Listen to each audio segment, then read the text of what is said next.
Get the hell back. We're torching this piece of garbage right now. The words, sharp and jagged as broken glass, rip through the sterile hum of the terminal.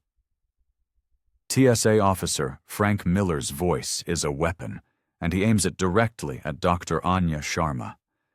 Before she can process the assault, he seizes her diplomatic passport, his thick fingers smudging the official gold seal. With a theatrical grunt of effort, he tears the document in two. The sound is shockingly intimate, a violent severing of identity. He lets the two halves flutter into a sterile, stainless steel bin, a sacrificial altar in his kingdom of conveyor belts and X-ray machines. He strikes a match, the sulphurous flare a brief, angry star in the fluorescent glare of the airport. He drops it in. Flames erupt, greedily consuming the pages that charted Anya's life, her work, her very existence. The fire licks at her photograph, blackening her features as a crowd of travelers gawks, their faces a mixture of morbid curiosity and fearful apathy.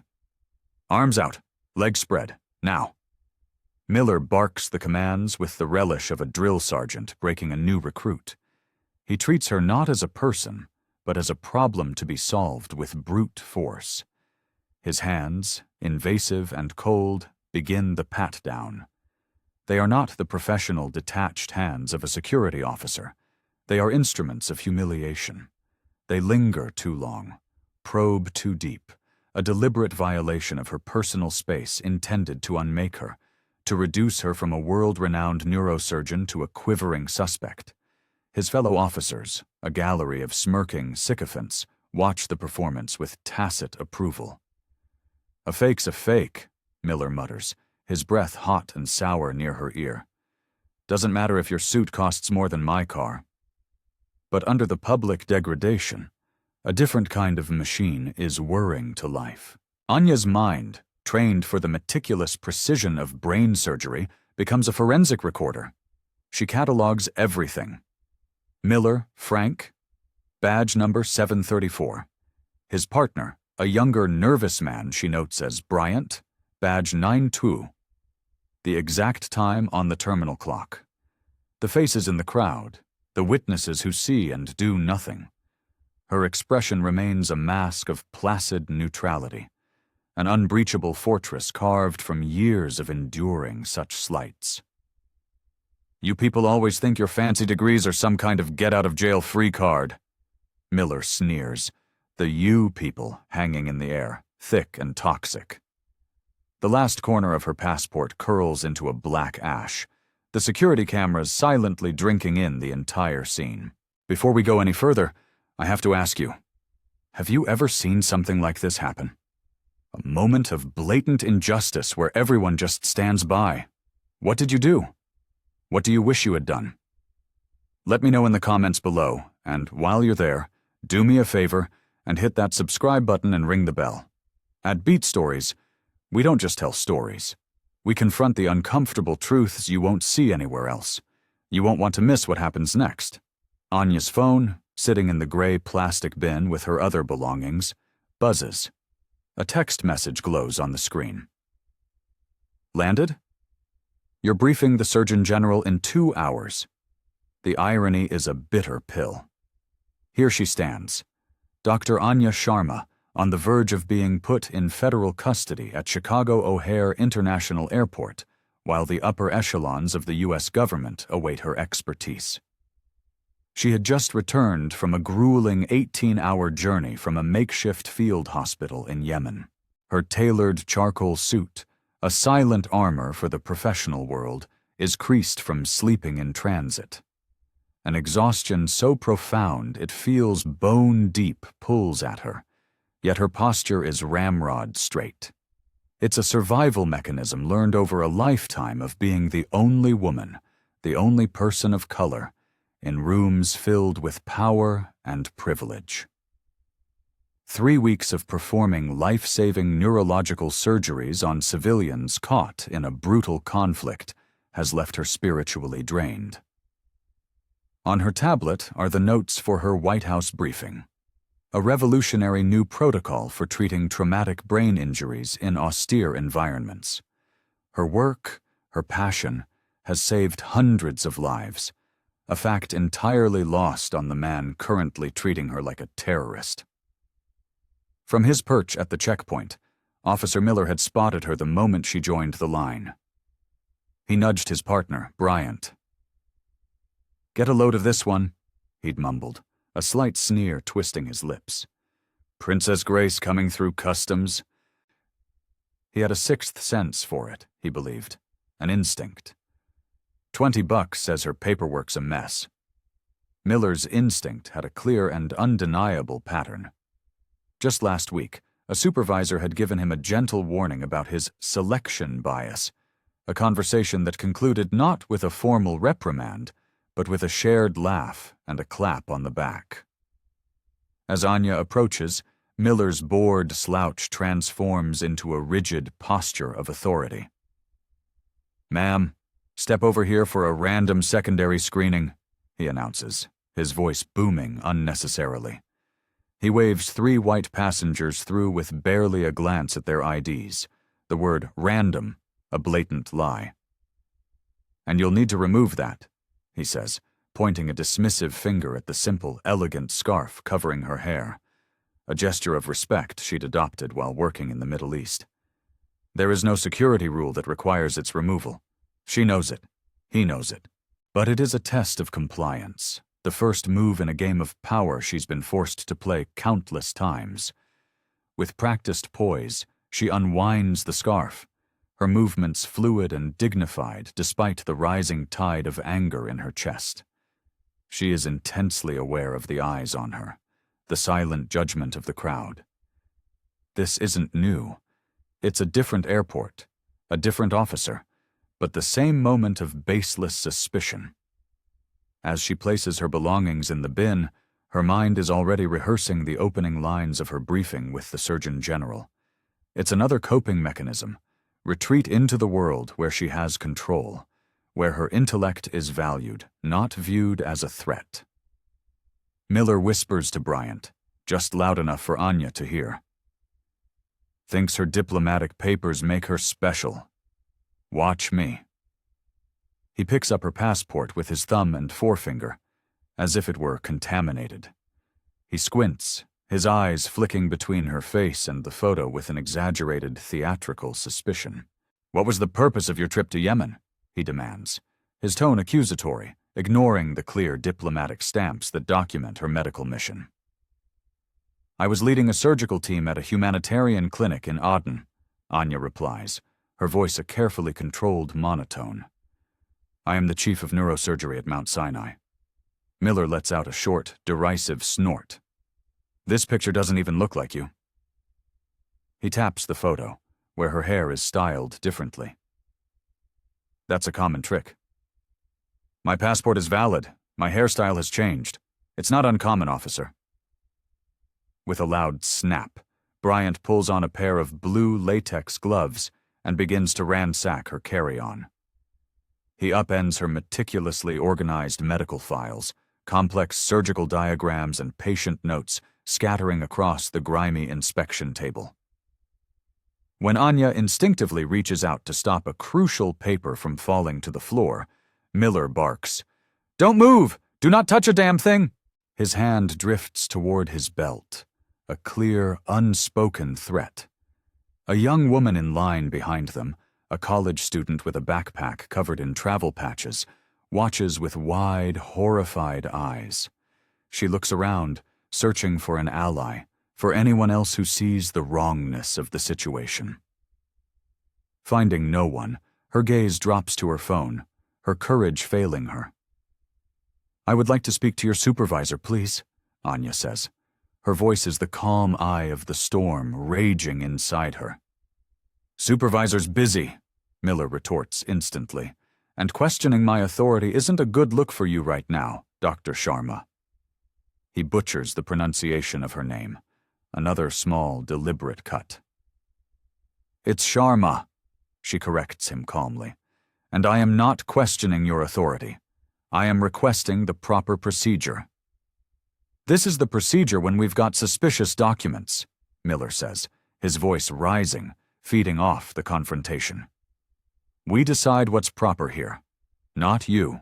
Bryant continues his desecration of her luggage, carelessly handling a delicate, expensive set of surgical loops. He and Miller exchange a glance, a flicker of shared understanding forged over years of unspoken agreements about who deserves respect and who is subject to their whims. These credentials could be fake, Miller declares, holding up her official United Nations medical mission badge. Easy enough to print something like this off the internet.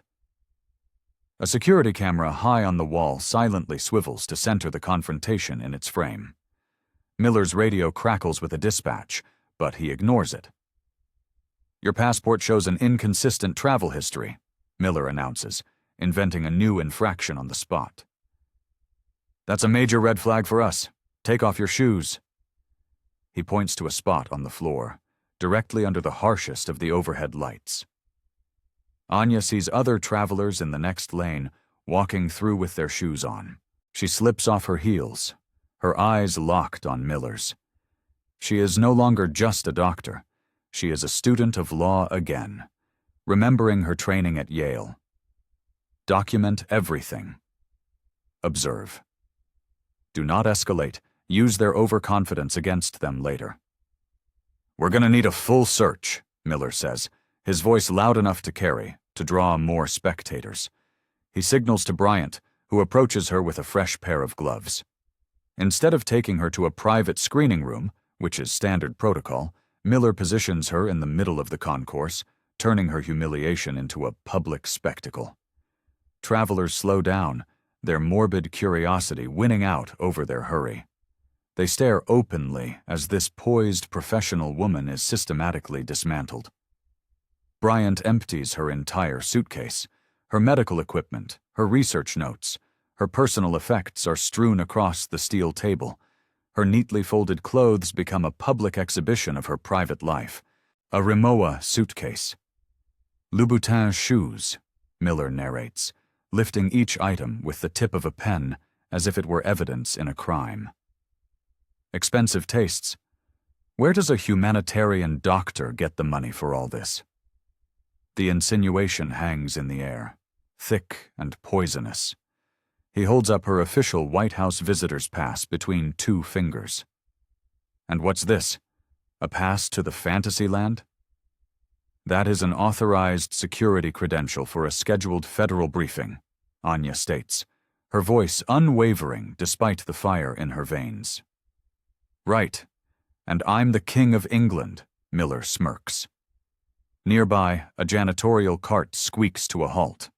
Elena, a woman in her late 60s with eyes that have seen everything this airport has to offer, watches the scene unfold.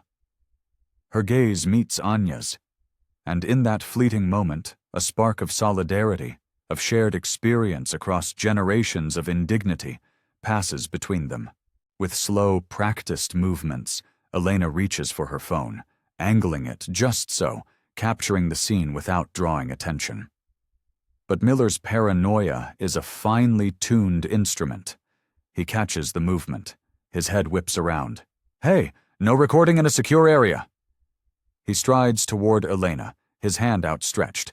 Give me the phone. Now. The commotion attracts the attention of Airport Police Officer Ramirez.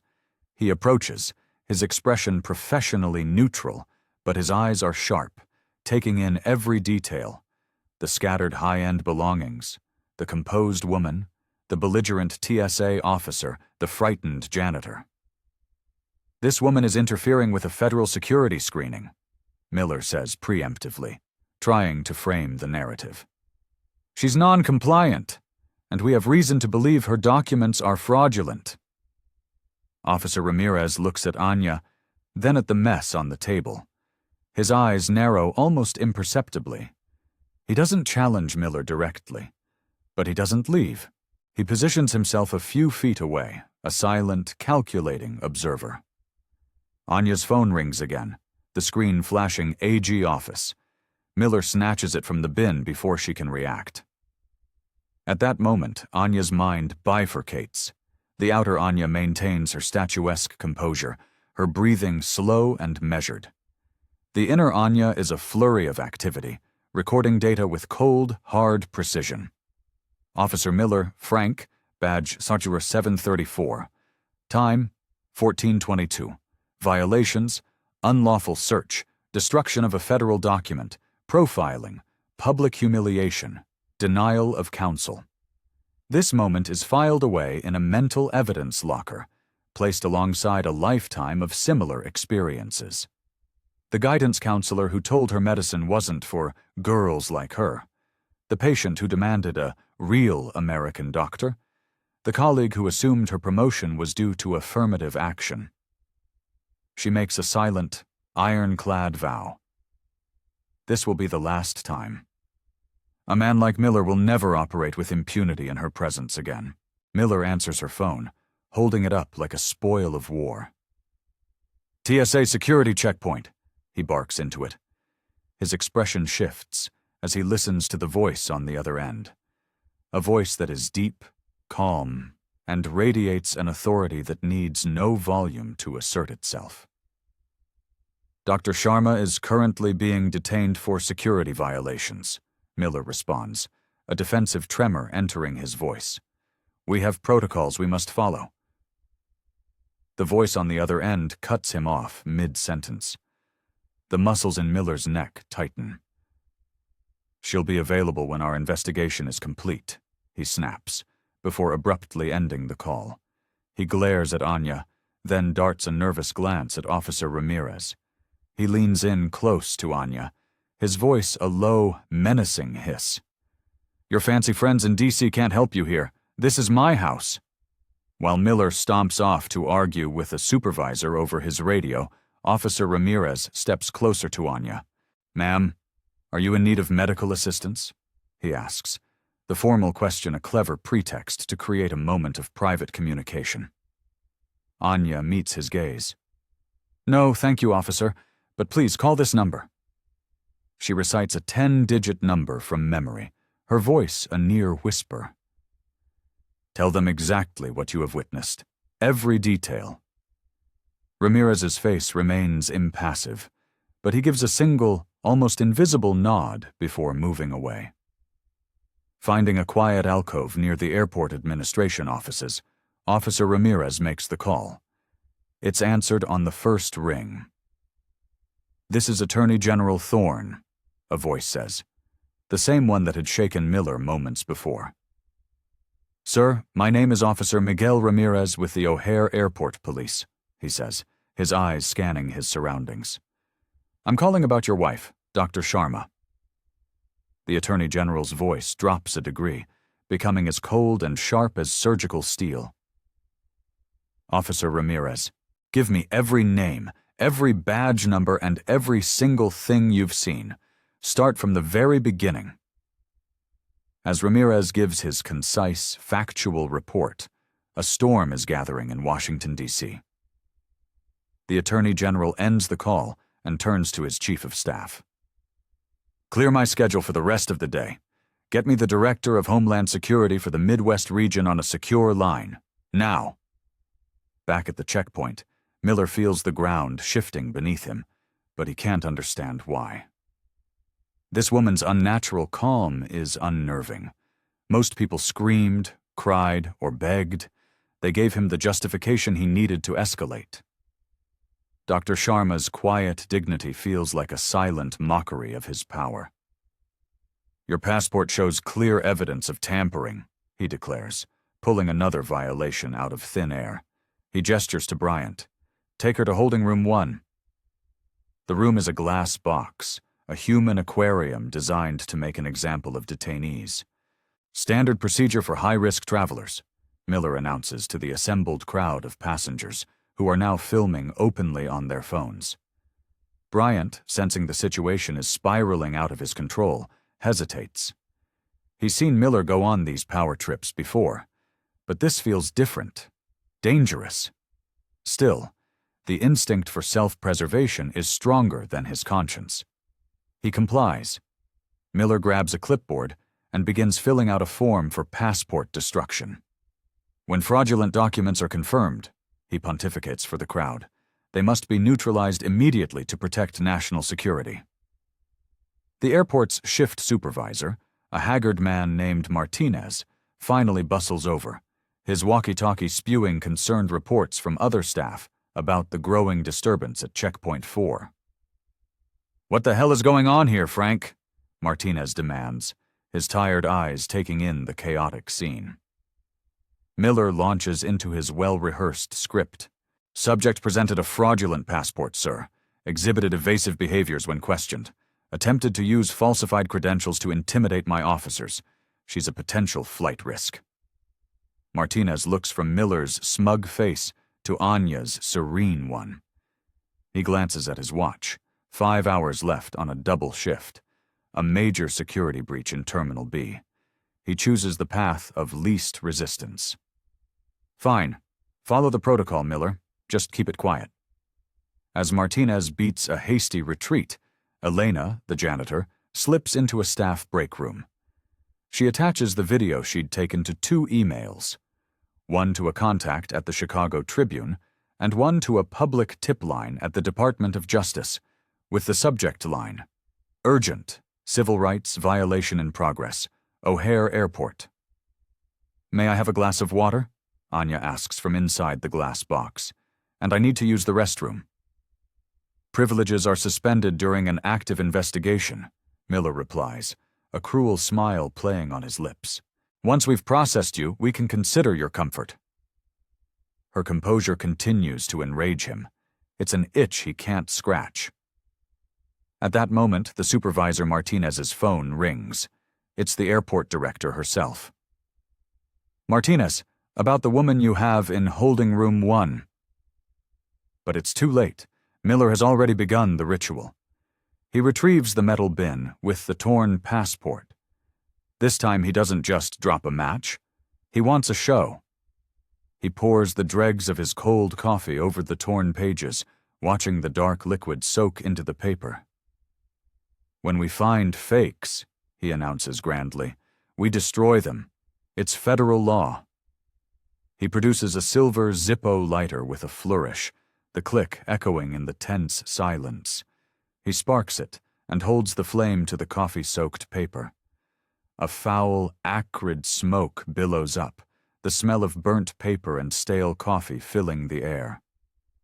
Through the glass, he locks eyes with Anya as the last vestiges of her official identity are turned to filth and ash. "I require your full name and badge number for my official report," Anya's voice says, clear and steady, through the partition speaker. This simple procedural request sends Miller over the edge. He is the one who asks for names, who collects information. This reversal is an act of insubordination. "You're in no position to require anything," he snaps, his knuckles white where he grips his clipboard. "Interfering with a federal officer is a felony. You want to add that to your list?" Officer Ramirez returns, positioning himself strategically near the exit, his gaze fixed on the holding room. His stance is no longer passive, it is coiled, ready. Miller sees him, and a flicker of genuine paranoia crosses his face. The narrative is slipping from his grasp. "Requesting backup at Checkpoint 4, he mutters into his radio. Detainee is becoming agitated. Anya watches as Bryant begins to bag her belongings, her research, her surgical tools, her White House pass, each item sealed in plastic and labeled as evidence. "This is an illegal seizure of professional and personal property," she states, her voice projecting clearly to the dozens of phones now recording her. "I do not consent to this search or to the seizure of my belongings." Miller lets out a harsh, barking laugh. "Your consent is irrelevant, Ma. This is a matter of national security." Through the vast terminal windows, a convoy of black SUVs with flashing lights screeches to a halt on the tarmac, bypassing the civilian drop-off lanes entirely. Airport Director Simmons comes sprinting toward the security area, his polished dress shoes slapping frantically against the linoleum. 2 senior aides struggle to keep up. His face is pale, his expression that of a man who has just been told there is a live bomb in his office and he has a minute to defuse it. Miller sees the approaching delegation and puffs out his chest, mistaking their frantic arrival for a validation of his vigilance. "Sir, I've got the situation under control," he begins as Simmons bears down on them. "I've detained a high-risk individual attempting to enter the country with forged documents. Level 3 protocols have been initiated." Simmons plows past Miller as if he were a piece of furniture, his eyes locked on the glass holding room and the woman inside. Bryant, more attuned to the subtle shifts of power, freezes. He slowly, carefully, begins to gather Anya's scattered belongings, trying to repack them neatly in her suitcase, a desperate, futile attempt to undo what has been done. Oblivious, Miller slides a stack of forms under the glass partition to Anya. "You'll need to sign these. We're transferring you to a federal detention center. Homeland Security has a whole division for people like you. They'll be very interested in where you got such a high-quality forgery." In the crowd, a businessman in a tailored suit finally speaks up. "This is ridiculous. She asked for a supervisor half an hour ago." A murmur of agreement ripples through the onlookers. Just then, the main terminal doors slide open with a pneumatic hiss. Attorney General Marcus Thorne enters the terminal, and the atmosphere changes instantly. He is not a man who walks. He is a presence that moves. Tall, imposing in a perfectly tailored suit, he radiates a cold, focused fury that seems to suck the very air out of the room. He is flanked by a team of 6 federal agents, their movements economical and precise, their eyes sweeping the area. They part the sea of gawking travelers without a single word. Miller, still trying to get Anya to sign his forms, doesn't see them until his supervisor, Wallace, grabs his arm, his face the color of ash. "Franklin, for God's sake, turn around," Wallace whispers, his voice trembling. "That's the Attorney General of the United States, and he's coming right for us." The blood drains from Miller's face. His mind, which had been soaring on a cloud of self-righteous power, comes crashing violently to earth.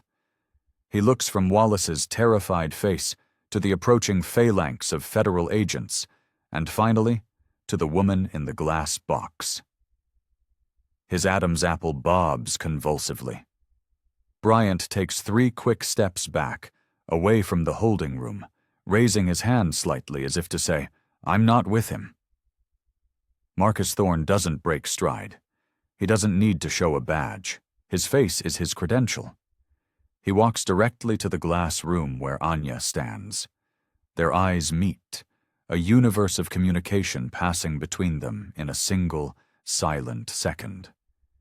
He places his palm flat against the glass, a gesture of connection and promise.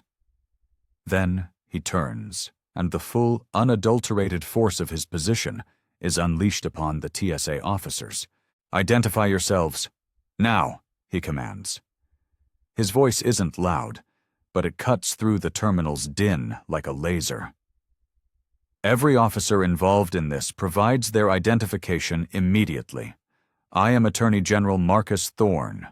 My office has received a credible report of multiple ongoing civil rights violations at this checkpoint." He lets the words land, each one a perfectly weighted stone. "Open this door." Wallace, shaking, fumbles with his keycard, swiping it twice before the lock clicks open. Miller, in a final, pathetic gambit, steps forward. "Sir, with all due respect, we were following protocol for a suspicious document." Marcus cuts him off with a look so withering it could freeze fire. "Officer Miller," he says, his voice dangerously quiet, "I co-authored the Patriot Act and wrote half the protocols in your handbook during my time in the Senate. I am intimately familiar with what they permit and what they forbid." He reaches into his jacket and produces a slim leather folio. From it, he removes a pristine, backup diplomatic passport for Dr. Anya Sharma. He holds it up next to Miller's sloppily filled-out incident report. "My wife," he says, his eyes boring into Miller's. "Always travels with a duplicate set of documents, a precaution she was forced to adopt after years of dealing with men exactly like you." A collective gasp goes through the crowd. The whispers spread like wildfire. His wife. Anya steps out of the holding room, her composure as flawless as ever. She stands beside her husband, a united front of formidable power. "For the record," she says, her voice now amplified by the authority standing beside her, "I am Dr. Anya Sharma, Senior Advisor to the National Institutes of Health and the lead consultant on the President's Global Health Security Initiative. I was returning from a United Nations humanitarian mission in Yemen." She then proceeds to recite, with the detached precision of a surgeon dictating operative notes, every violation she endured. "Officer Miller detained me without probable cause. He destroyed my federal passport without authorization. He denied my requests for water and legal counsel, and he conducted an illegal and humiliating public search while making repeated discriminatory remarks." Suddenly, witnesses are everywhere. Elena, the janitor, steps forward, her phone held out as evidence. The young college student from the line approaches an FBI agent, her voice shaking but determined. "I saw the whole thing. He was baiting her." The businessman in the suit corroborates the story. The phones and their damning footage are collected by the agents with quiet efficiency. Officer Ramirez steps up to Marcus Thorne. "Sir, I witnessed the entire interaction. Officer Miller's actions were a gross deviation from established TSA protocol and violated multiple federal statutes. I attempted to de-escalate and was ignored." Airport Director Simmons hovers on the periphery, his face a mask of pure terror. The potential lawsuits, the media firestorm, the career-ending implications are all flashing behind his eyes in a dizzying slideshow of disaster. Marcus turns his attention to the airport executives. "This was not an isolated incident," he says, his voice flat and cold. "This was a symptom of a disease. I want the last 5 years of incident reports, personnel files, and passenger complaints from this entire terminal on my desk by 0800 tomorrow." Hours later, Director Simmons stands before a hastily arranged press conference, the popping of camera flashes like small explosions in his face. "Philadelphia International Airport offers its most profound and sincere apologies to Dr. Anya Sharma for the utterly inexcusable treatment she was subjected to today," he stammers, reading from a statement his legal team had drafted. "The actions of the personnel involved are a betrayal of our values, our protocols, and the public trust." Behind the scenes, it's chaos. Lawyers are calculating potential damages in the hundreds of millions. Homeland Security has set up a command center in a conference room, taking sworn statements from every employee who was on duty. Miller and Bryant are suspended indefinitely. They are stripped of their badges and credentials and escorted from the building by the same airport police they once commanded. In an administrative office overlooking the tarmac, Marcus Thorne has his jacket off, his sleeves rolled up. He's on the phone with the president. "Mr. President, I'm here with the O'Hare leadership. I believe you had a message for them." He puts the phone on speaker.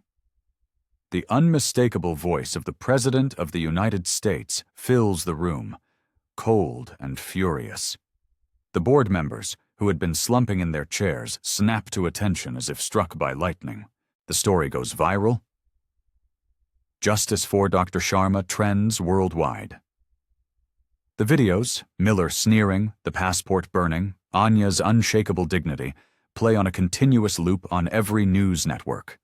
Anya herself, composed and articulate, addresses a small group of reporters. "This was never about me," she says, her voice resonating with conviction. "I have a husband who is the Attorney General. I have resources. This is about the thousands of people who are subjected to this kind of treatment every single day and have no recourse. The people whose names you will never know. This is for them." Her words transform the narrative from a story about an elite couple to a referendum on systemic injustice. Have you ever felt powerless against a system?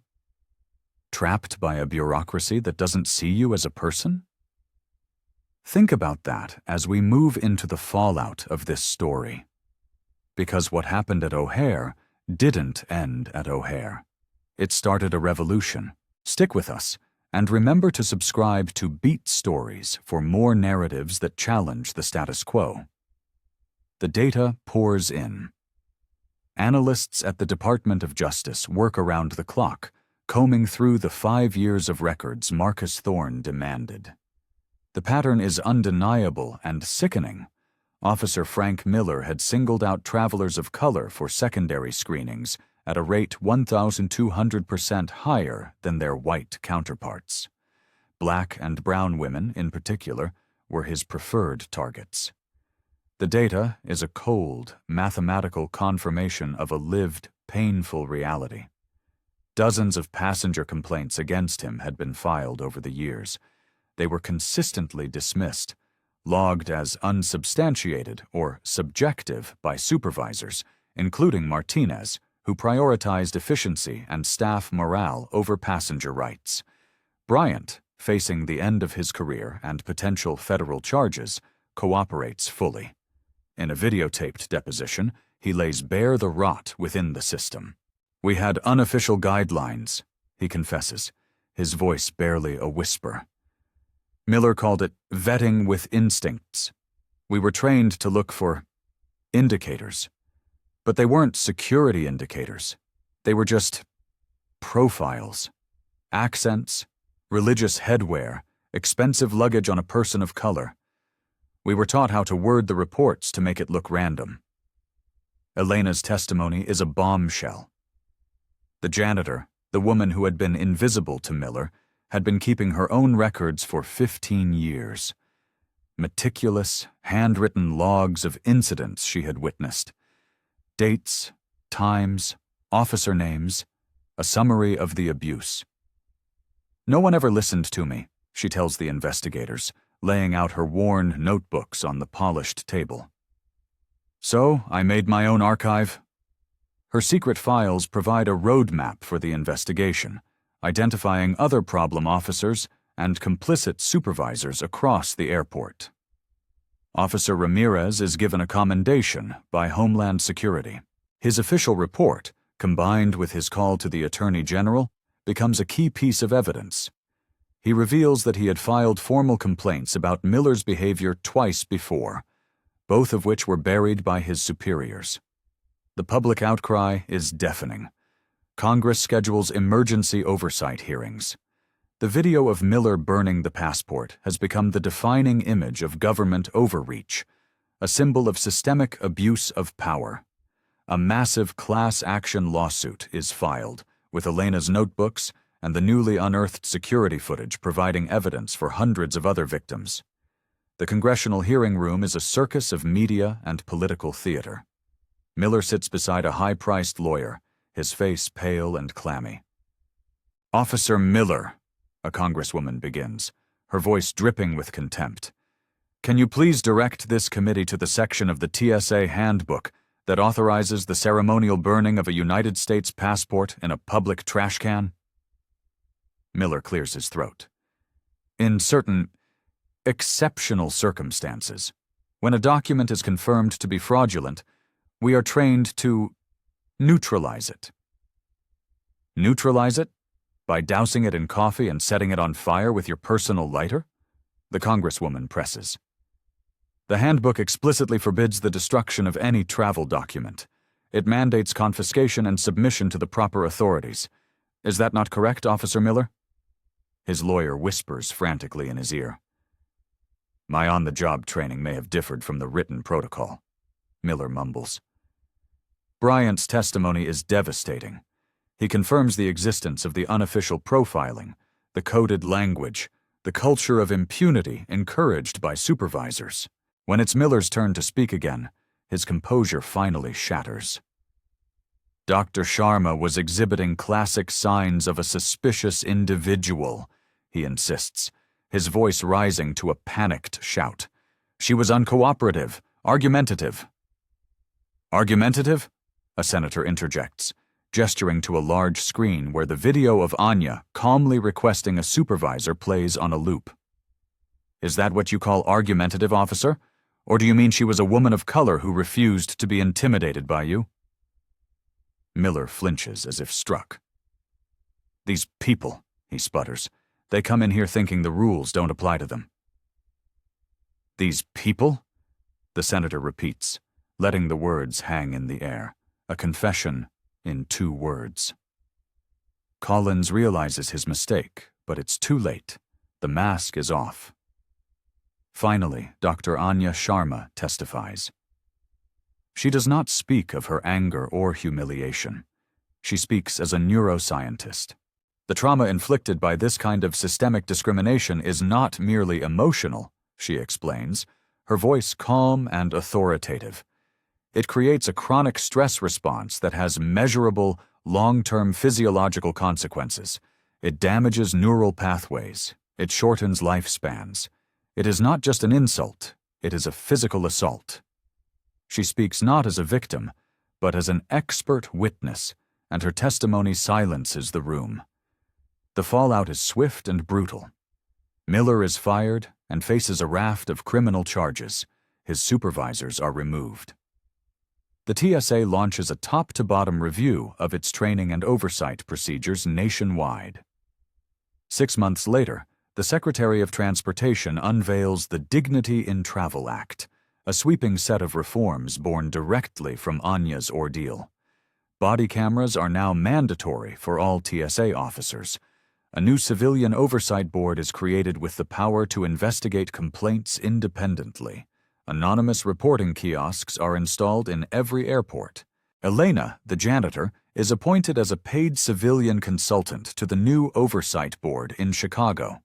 Officer Ramirez is promoted and put in charge of rewriting the training curriculum for the entire TSA, centered around de-escalation and constitutional rights. 1 year to the day after the incident, Dr. Anya Sharma walks through the security checkpoint at O'Hare. The change is breathtaking. The air of tension is gone, replaced by an atmosphere of quiet professionalism.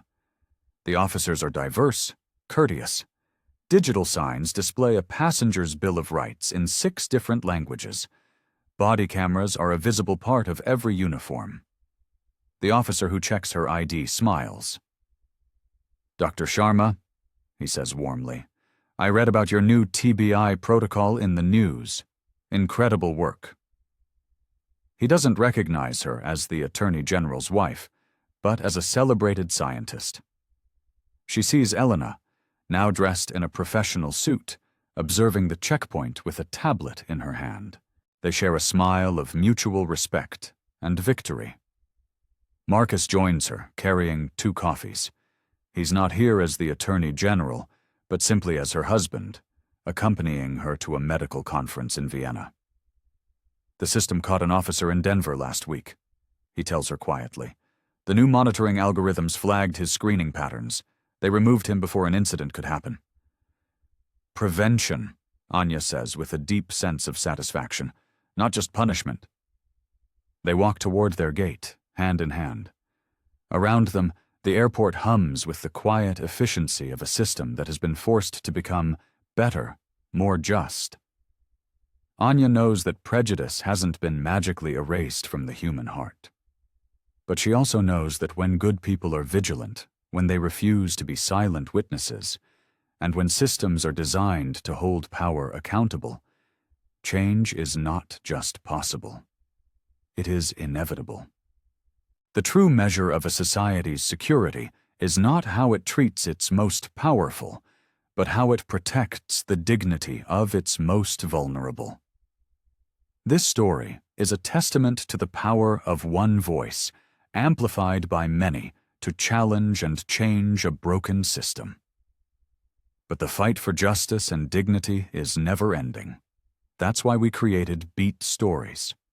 We are committed to bringing you these powerful, true-to-life narratives that matter, stories that inspire conversation and, more importantly, action. If this story moved you, please hit that like button to help it reach a wider audience. Share it with your friends and family. And most importantly, subscribe to our channel and become part of a community that believes in the power of truth. What will you do the next time you witness an injustice? Let us know in the comments. This is Beat Stories, where every story is a call to action. Now, what will you do?